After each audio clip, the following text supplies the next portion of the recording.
Maharashtra news सदैव आपल्यासोबत। काही दिवसांपूर्वीच अँटॉप हिल येथील 5 वर्षीय चिमुरडीवर बलात्कार झाल्याची घटना उघडकीस आली होती। या अल्पवयीन मुलीवर बलात्कार करणारा मोहम्मद रियाज अली अन्सारी हा नराधाम पोलिसांच्या ताब्यात आहे। त्याला शुक्रवारी न्यायालयात हजर करण्यात आले। या नराधमाला न्यायालयाने 5 मे पर्यंत पोलीस कोठडीत ठोठावली आहे। पीडित मुलीची आई आणि मोहम्मद अन्सारी हे दोघेही एकाच कपड्याच्या कारखान्यात काम करतात। पीडित मुलगी आईसोबत कारखान्यात जात होती। चिमुरडीची आणि त्या नराधमाची तोंडओळख असल्याने तिने तात्काळ त्या नराधमाकडे धाव घेतली। याचा फायदा घेत नराधमाने तिला वडाळा परिसरातील निर्जन ठिकाणी नेले। या ठिकाणी त्याने या मुलीवर बलात्कार करून तिथून पळ काढला। वडाळा ट्रक टर्मिनल पोलिसांनी आरोपीचा शोध घेण्यासाठी 2 पथकं तयार केली होती। सीसीटीव्ही फुटेज ताब्यात घेतले।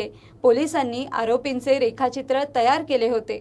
सीसीटीव्ही फुटेजमध्ये पीडित मुलगी ही आरडाओरडा न करताच आरोपीसोबत जात असल्याचे दिसून येत होते। त्यामुळेच हा माणूस ओळखीतलाच असावा असा संशय पोलिसांना होता। त्यामुळे पोलिसांनी आरोपीचे रेखाचित्र तिच्या आईला दाखवले। या रेखाचित्रामध्ये दिसणारा चेहरा हा आरोपीच्या चेहऱ्याशी मिळत असल्याने तिच्या आईने तात्काळ पोलिसांना या आरोपीचे नाव सांगितले। त्यानुसार पोलिसांनी तात्काळ या आरोपीला ताब्यात घेऊन चौकशी केली असता त्याने गुन्ह्याची कबुली दिली। या आरोपीला पीडित मुलीने ओळखल्याची माहितीही पोलिसांनी दिली आहे। दारू ही अनेक समस्यांचे कारण आहे। याच दारूबंदीसाठी महिलांनी मोठा लढा दिला। या लढ्याचे यश म्हणून दारूबंदी झाली। आता या अनुषंगाने कायद्यात अनेक बदल करणे आवश्यक आहे। अर्थसंकल्पाच्या कामात व्यस्त असल्यामुळे कायद्यातील बदल करता आले नाही। मात्र आता प्राधान्याने हे बदल होतील अशी ग्वाही अर्थ नियोजन व वनमंत्री सुधीर मुनगंटीवार यांनी दिली। मारई पाटण ते महाकाली मंदिर दारूबंदी अभियानाचा समारोप करण्यात आला। यावेळी ते बोलत होते।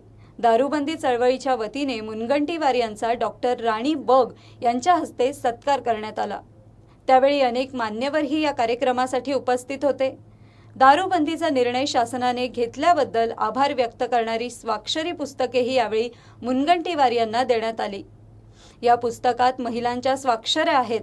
जिल्ह्यात दारूबंदी लागू झाली आहे तेवढ्यावरच न थांबता जिल्हा व्यसनमुक्त करण्याचे शिवधनुष्य आपण सर्वांना सामूहिकपणे उचलायचे आहे। त्यासाठी सर्वांनी शक्तीनिशी सज्ज व्हावे असंही मुनगंटीवार यांनी आपल्या भाषणात म्हटलंय। मुंबई येथील मुलींकडून नागपुरात देहव्यापार करवून घेणाऱ्या 2 आरोपींना शुक्रवारी गुन्हे शाखेच्या सामाजिक सुरक्षा पथकाने अटक केली। दिलीप क्षीरसागर आणि खेमचंद सावलानी अशी या दोन्ही आरोपींची नावे आहेत।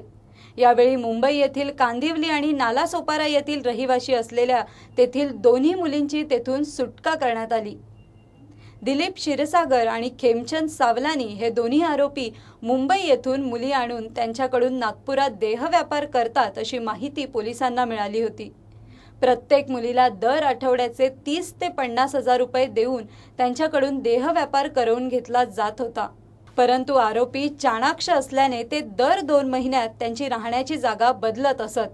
त्यामुळे ते पोलिसांच्या जाळ्यात अडकत नव्हते। त्यांचा माग काढण्यासाठी पोलिसांनी बनावट ग्राहक बनवून खबऱ्यांनाच आरोपींकडे पाठवले। आरोपींनी सुद्धा ग्राहकांना त्या चौकात बरेच फिरवले। त्यानंतर त्यांना चिखली रोड येथील दिव्या अपार्टमेंट येथे बोलविण्यात आले। तेथे 2 मुलींकडून 2000 रुपये प्रति तास या दराने देहव्यापार करवून घेतला जात असल्याचं त्यांच्या लक्षात आले। या बनावट ग्राहकांनी दिलेल्या या इशाऱ्यावरून पोलिसांनी येथे छापामार कारवाई केली। ही कारवाई गुन्हे शाखेच्या सामाजिक सुरक्षा विभागाचे पोलीस निरीक्षक पवार यांच्या नेतृत्वात करण्यात आली होती।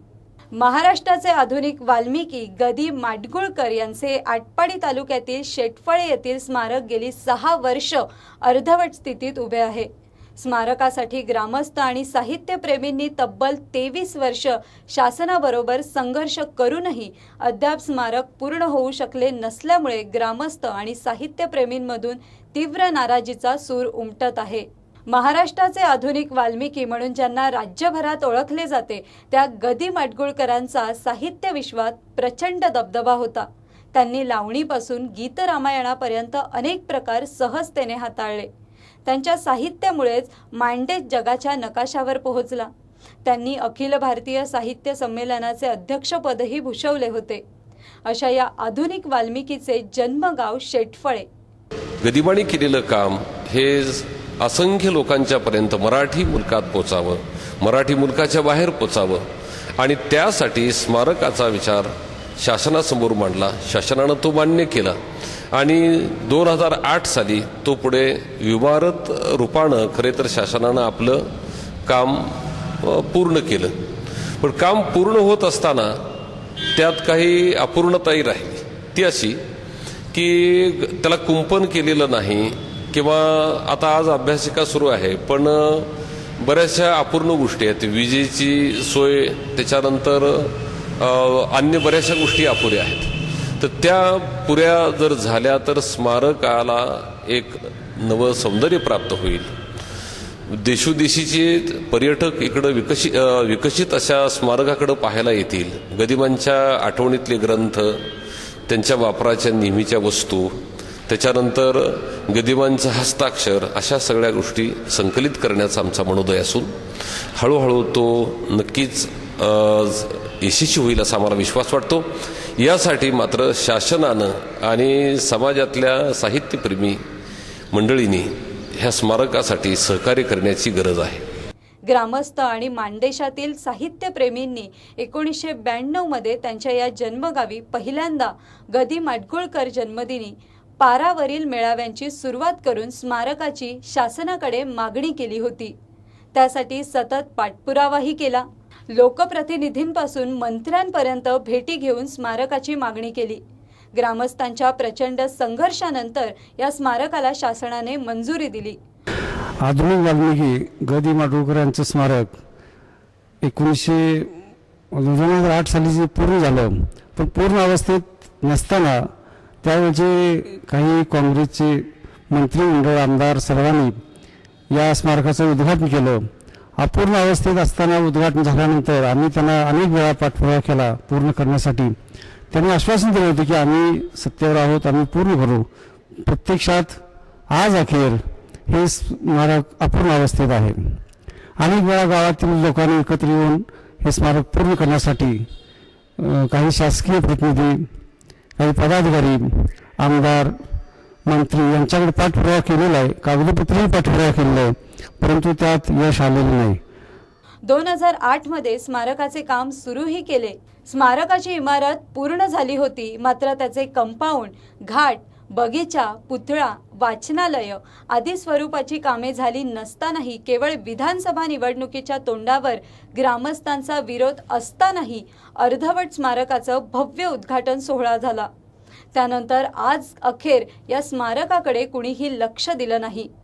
राहिलेल्या कामाचे 2 वेळा बांधकाम विभागाने अंदाजपत्रक तयार करून शासनाकडे पाठवले होते, मात्र संबंधितांकडून त्यावेळी पाठपुरावा झाला नाही. त्यामुळे आज अखेर स्मारक पूर्ण होऊ शकले नाही. स्मारकाची इमारत झाली, परंतु शासन कोणत्याही गोष्टीत कितीही खर्च करतं, कुठल्याही बाबीवर खर्च इतर गोष्टीवर भरपूर होतोय. तसं शासन या इमारतीसाठी इमारत बांधली, पण इमारतीच्या जवळूनच एक ओढा वाहतोय. त्या ओढ्याच्या आणि स्मारकाच्या जवळच्या जागेमध्ये हे एक चांगला घाट व्हावा आणि त्या घाटामुळं गावाला शोभा येईल. गावातली मुलं वगैरे आंघोळीला येतील. पाणी कृष्णेचं, टेंबूचं पाणी आता इथं ओढ्यात येऊन गेलं. कृष्णेचं पाणी या ओढ्यात येतं आहे, त्यामुळं लोक ते ठिकाणसुद्धा हे पवित्र होईल आणि गावाच्या दृष्टीनं एक चांगलं काम होईल. अपूर्ण कामांमुळे स्मारकाची सुरक्षा धोक्यात आली आहे. भिंतींना तडे गेले आहेत.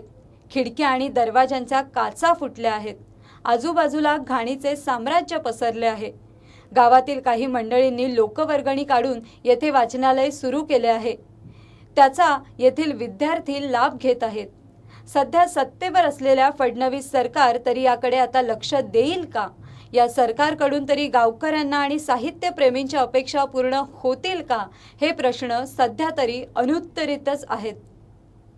बॉलिवूडच्या एका सिनेमाचं शूटिंग सध्या भोपाळमध्ये सुरू आहे. या सिनेमाच्या शूटिंगसाठी साऊथ इंडियन अभिनेत्री खुशी मुखर्जी भोपाळ येथे मुक्कामात आली असून ती ज्या हॉटेलमध्ये वास्तव्य करीत आहे तेथील हॉटेलच्या एका स्टाफनं तिची छेडछाड केल्याचा आरोप खुशीने केलाय. खुशीने तक्रार केल्याने पोलिसांनी हॉटेल विरोधात गुन्हा दाखल केला असून या प्रकरणाचा तपास सुरू आहे.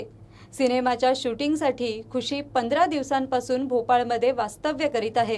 तमिळ चित्रपट अंजल तुरई आणि डोंगा प्रेमा व हार्ट अटॅक यानंतर खुशी प्रथमच बॉलिवूडमध्ये झळकणार आहे.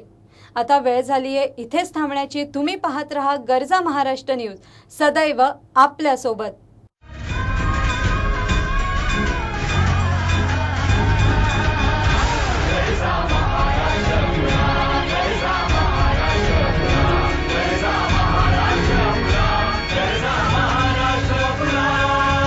गर्जा महाराष्ट्र न्यूज, सदैव आपल्यासोबत.